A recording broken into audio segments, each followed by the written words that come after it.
commune ou appelez le 136 pour tout renseignement. Les vaccins contre la COVID-19 sont sûrs, efficaces et gratuits. Pour tout savoir sur l'épidémie de coronavirus au Bénin, rendez-vous sur le site web www.gouv.bj/coronavirus. Ceci est un message du gouvernement de la République du Bénin.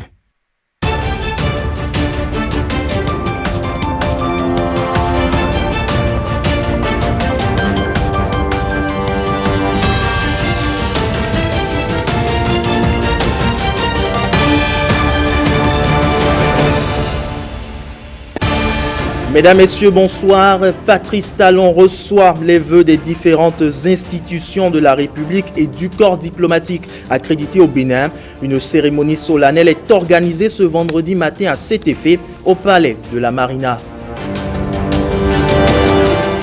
Coup de filet des forces de l'ordre à la frontière Bénin-Togo. Plus de 3000 boules de produits psychotropes sont interceptées à Rounsahoué dans la commune d'Aplahoué. Les détails dans ce journal.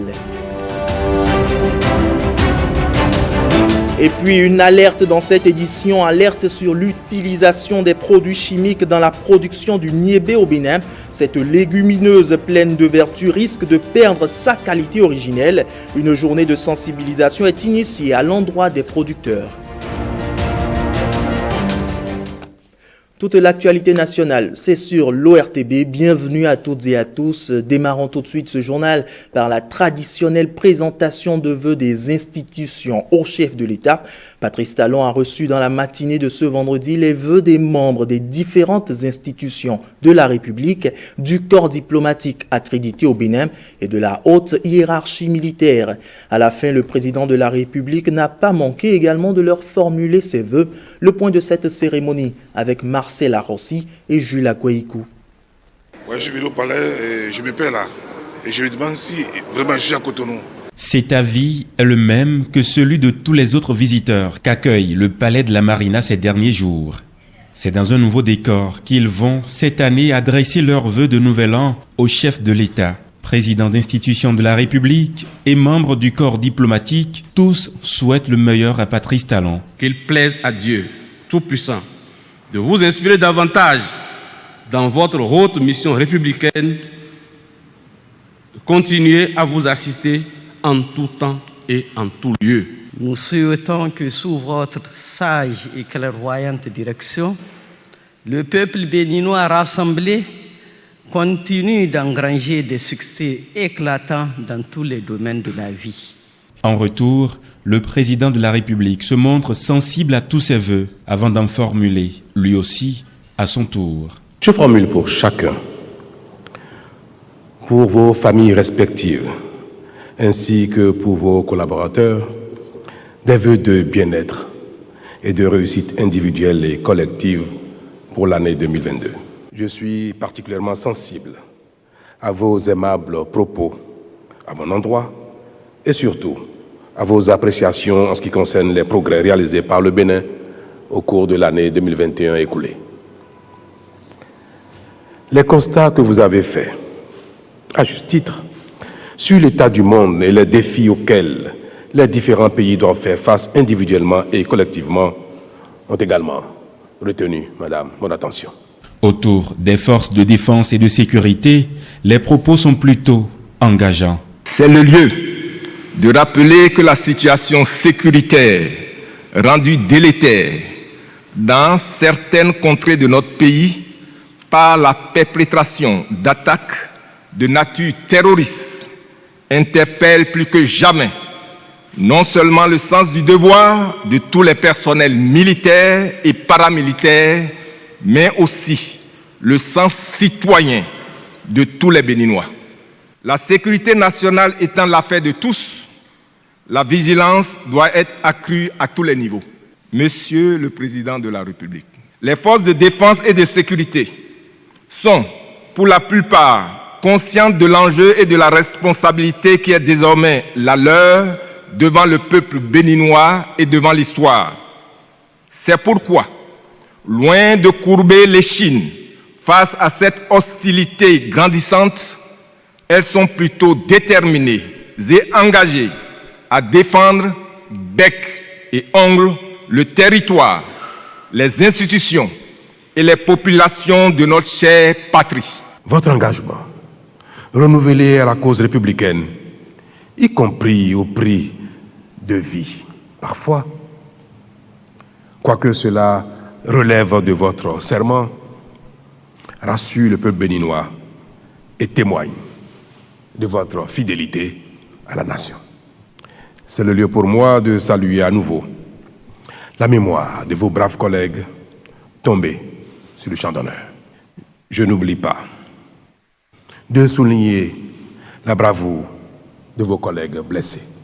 Je veux ici exprimer ma profonde compassion à l'endroit des familles affectées, tout en les rassurant que la République ne les abandonnera pas. Le gouvernement et moi-même, ainsi que je l'ai indiqué devant la représentation nationale le 29 décembre dernier, seront plus que jamais à vos côtés pour vous fournir davantage de moyens nécessaires à la défense de notre territoire et à la protection de nos concitoyens. L'année 2022 qui porte de nombreux défis semble s'annoncer décisive. Et puis, à la fin de cette cérémonie de présentation des vœux, certains participants ont bien voulu livrer leur première réaction suite aux vœux du chef de l'État. On les suit. Le chef de l'État a souhaité à la nation, à travers les institutions de la République, ses meilleurs vœux d'une année 2022 pleine de grâce et d'espoir pour notre pays qui est résolument engagé sur la voie de son développement. Et en ce moment, nous avons, comme l'a si bien dit le chef de l'État, nous avons des enjeux sécuritaires, nous avons des enjeux de développement. Je souhaite que tous les Béninois s'unissent pour accompagner le chef de l'État à relever tous ces défis.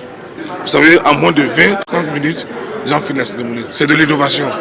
Et vraiment, c'est à saluer. Et nous prions Dieu Tout-Puissant que Dieu donne la santé au président de la République pour relever ce défi historique. C'était une bonne occasion d'entendre un peu encore du président qu'est-ce qu'il pense pour l'année qui vient et aussi la chance de rencontrer mes collègues diplomatiques ici. Il a fait le tour.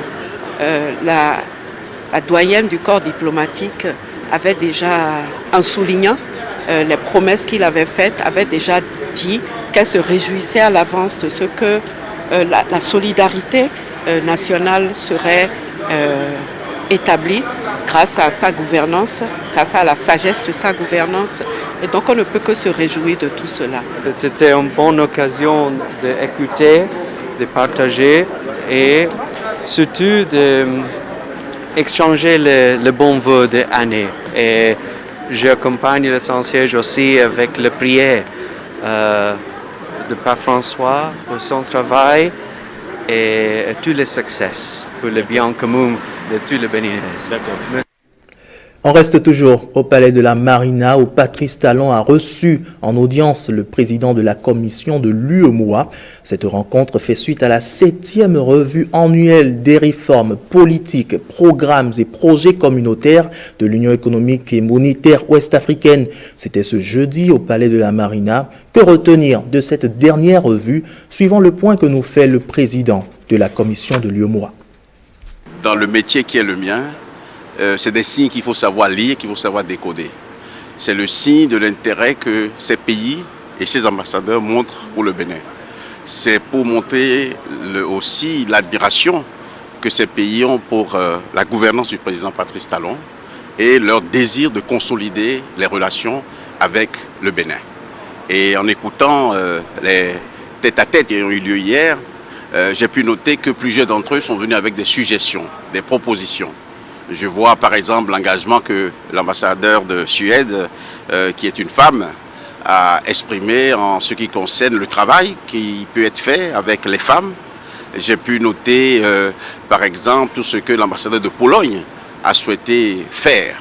J'ai même j'ai même entendu l'ambassadeur de Libye qui est un ancien pilote et qui est un formateur dire au président, Monsieur le Président, je veux me mettre à disposition. En plus de mon rôle d'ambassadeur, sachez que si vous avez besoin d'un formateur en aviation, il me reste quand même encore beaucoup de savoir-faire que je suis prêt à partager.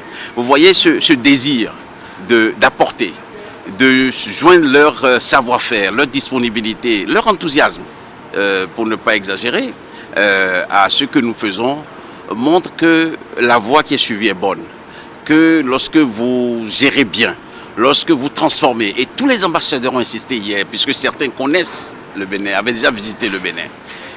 Quand vous entendez les ambassadeurs dire, mais nous voyons Cotonou, ce n'est plus le même Cotonou. C'est un pays qui se transforme. Et donc, nous avons envie, nous sommes déterminés, nous sommes engagés et nous sommes à votre disposition pour vous aider à bâtir votre pays. Moi, j'étais ému et j'ai senti que le président était aussi ému et qu'il a accueilli avec bienveillance, mais aussi avec humilité, ces offres de collaboration faites par les ambassadeurs. Toutes nos excuses, mesdames, messieurs, vous avez plutôt suivi l'intervention du ministre Aurélien Akpenonchi, ministre des Affaires étrangères et de la coopération. Il relevait l'intérêt que suscite aujourd'hui le Bénin auprès des autres nations. Ces propos ont été recueillis après l'audience au cours de laquelle Patrice Talon a reçu 8 nouveaux ambassadeurs qui sont venus présenter leurs lettres de créance. Mettons à présent le cap sur la mairie d'Abomey-Calavi où se poursuit le dédommagement des personnes affectées par le projet de construction de la cité administrative d'Arros-Soubeta. 53 propriétaires terriens ont reçu leur chèque ce 20 janvier sous le regard d'Igor Ayosso et Christelle Tongodo.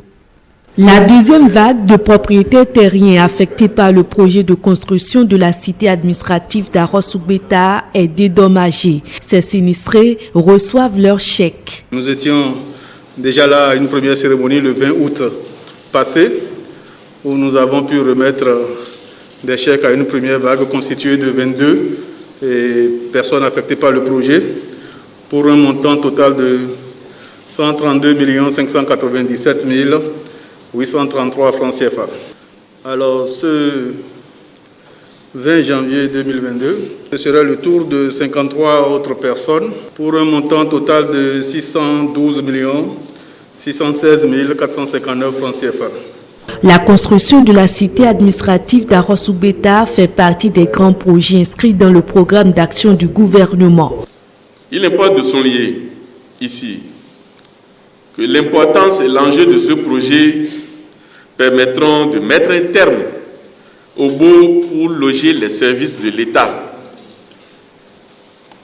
d'améliorer l'offre de l'espace et la commodité du travail bien fait, améliorer constamment la fonctionnalité des services de l'État et permettre aux usagers de gagner en célérité dans le traitement de leurs dossiers. C'est une réaction noble, constructive que vous avez eu à poser pour le développement et la construction de notre pays.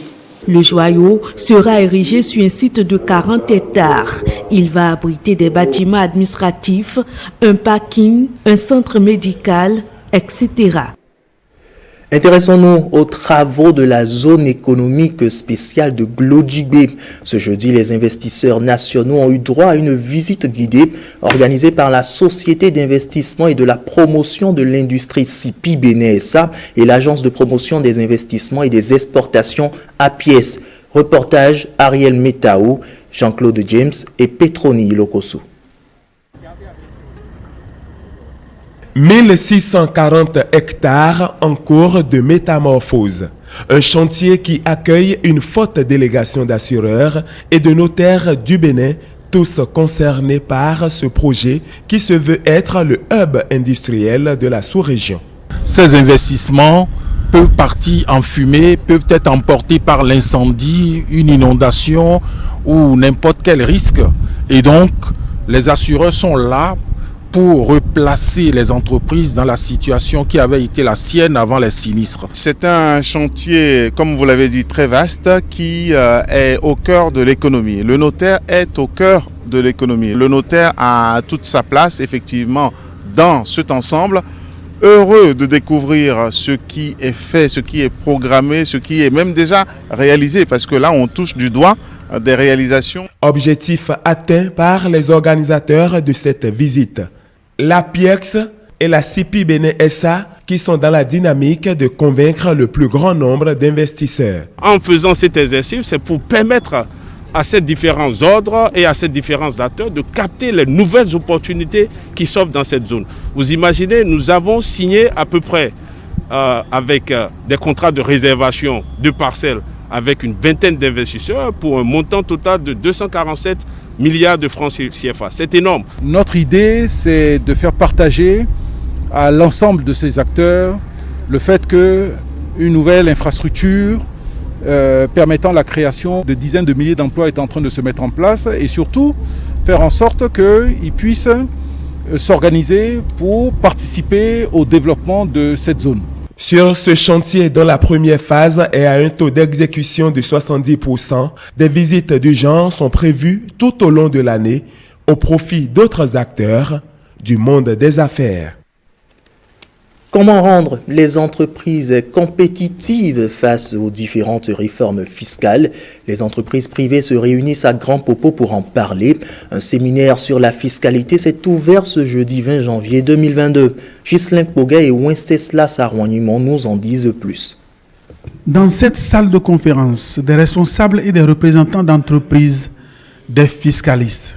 Ils sont ici à l'invitation du Conseil des investisseurs privés au Bénin. Ils suivent des communications et discutent après.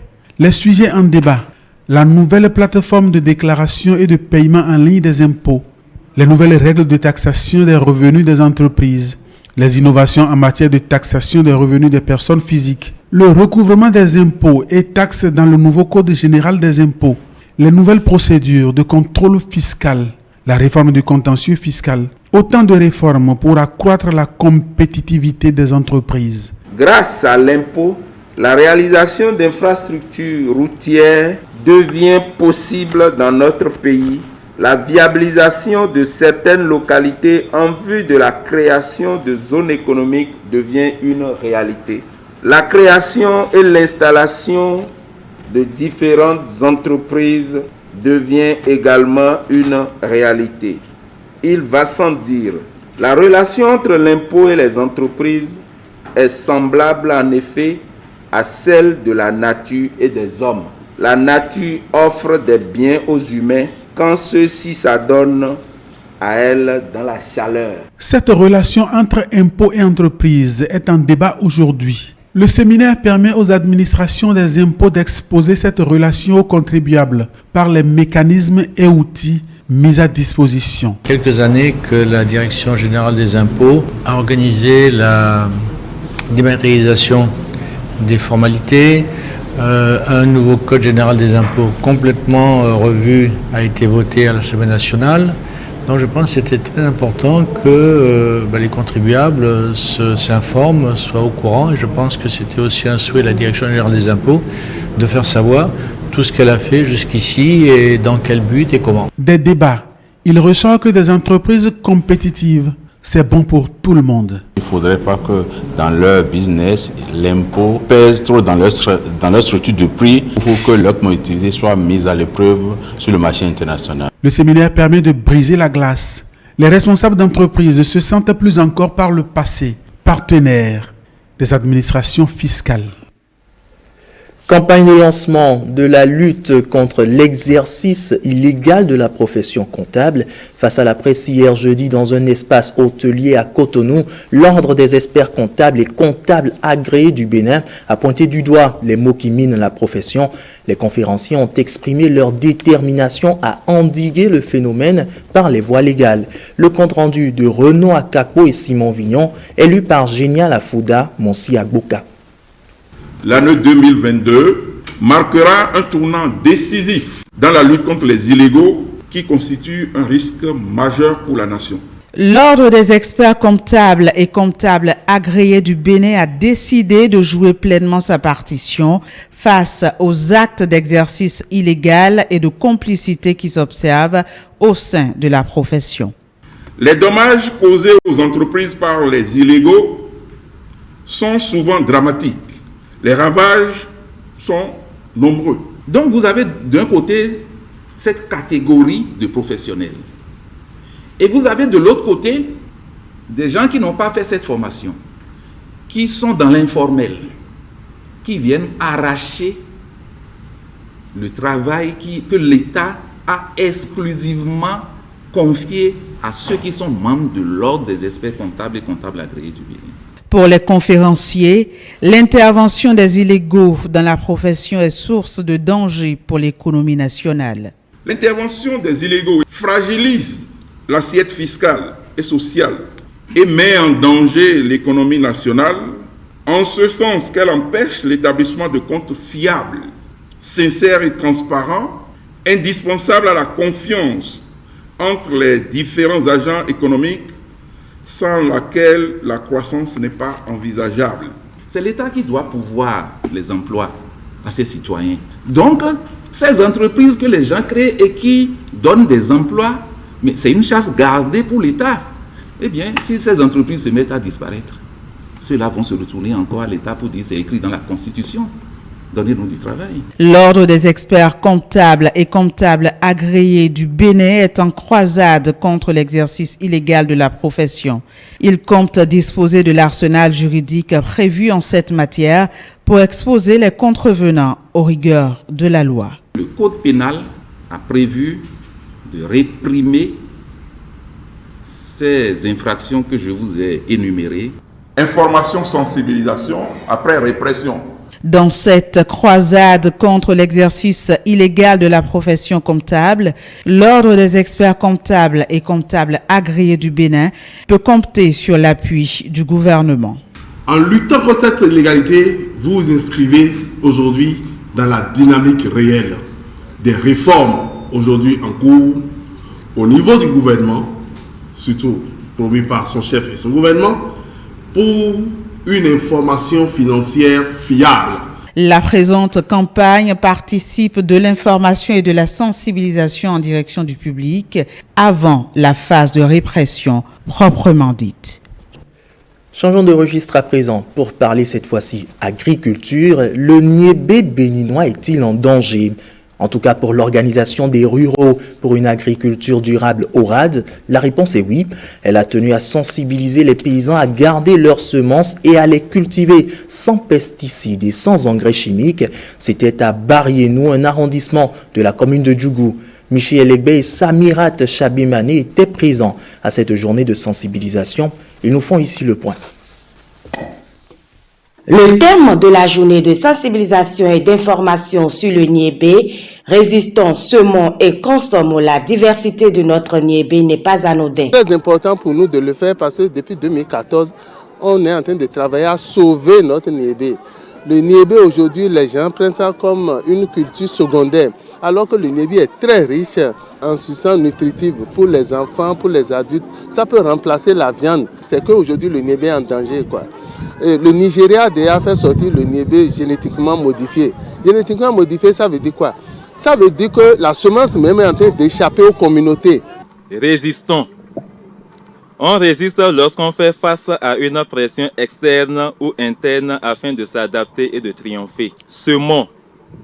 On sème pour produire, reproduire et conserver l'espèce végétale, la semence évitant ainsi sa disparition. Consommons pour en tirer tous les bénéfices sanitaires que procure cet aliment. Plusieurs autres organisations paysannes s'associent à cette démarche qui consiste à sauver le niébé béninois tout en préservant la santé des populations. Qu'on apprenne aux générations qui viennent que nous aussi, ce que nous avons, nos produits, nos cultures, sont riches, aussi riches que les nourritures qui viennent d'ailleurs. Je crois qu'on aurait fait un grand pas. Nous remercions nos frères et sœurs paysans, nous remercions toutes les autorités qui sont là, chacun de nous d'être ensemble pour que vraiment nous puissions défendre ce qui est fondamental, notre souveraineté semencière et alimentaire. L'Organisation des ruraux pour une agriculture durable et ses partenaires veulent donc démontrer que le niébé OGM peut être évité. L'agroécologie est d'ailleurs la solution proposée. D'un registre à un autre, intéressons-nous à présent à l'éducation numérique. Les différents acteurs impliqués dans la mise en œuvre du projet e-éducation se sont retrouvés en atelier de cadrage. C'était ce vendredi matin à Cotonou en présence de plusieurs ministres dont les secteurs d'action sont justement concernés. Génial Afouda, Monsiak Boka, Petroni Lokosu nous en disent plus dans ce reportage. Séance de cadrage du projet e-éducation. Le programme vise à unifier et optimiser les systèmes d'information de gestion des élèves, étudiants et du personnel d'encadrement.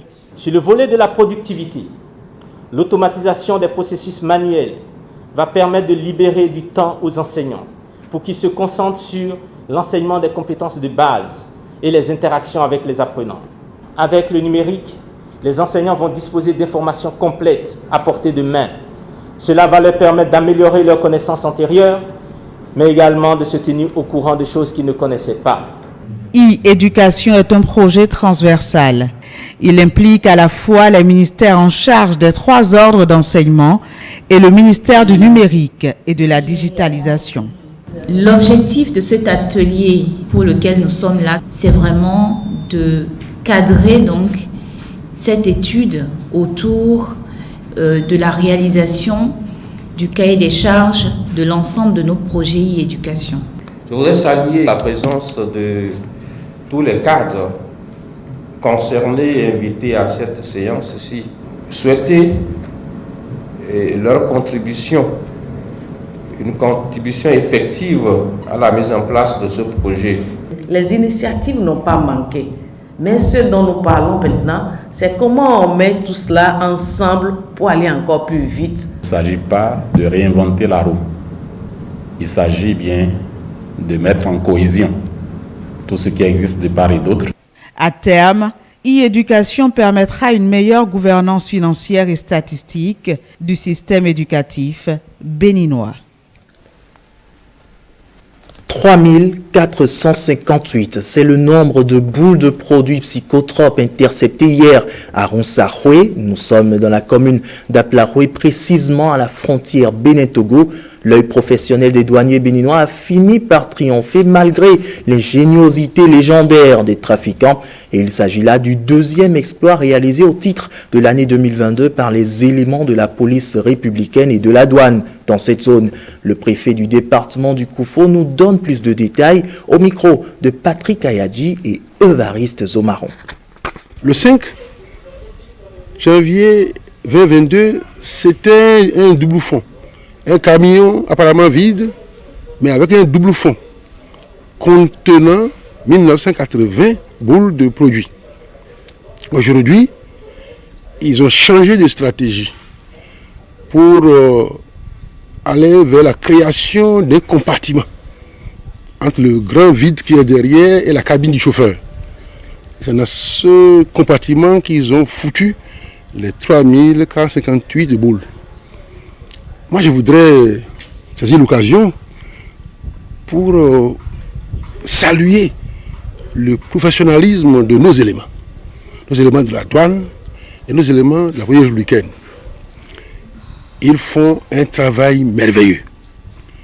Et je voudrais aussi remercier le gouvernement qui a su leur donner une bonne formation. Et je voudrais profiter de l'occasion aussi pour demander à nos parents, nos populations, d'être toujours prête à fournir les renseignements qu'il faut à la douane, les renseignements qu'il faut à la police républicaine. Et nous tous allons trouver la paix.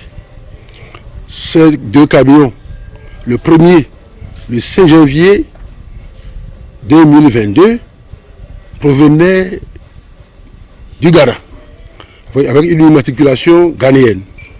Celui d'aujourd'hui provient toujours du Ghana. Et cette fois-ci avec une articulation nigériane. Ces camions traversaient le Ghana, tout le Ghana, traversaient le Togo. Et c'est au Bénin qu'on a pu les intercepter. Bravo à la police, bravo à la douane. Et donc bravo aux forces de l'ordre, et c'est sur cette prouesse donc que va se refermer ce journal. Merci à toute l'équipe qui a participé à sa production. À vous, bonne suite des programmes sur la chaîne Passant Vous.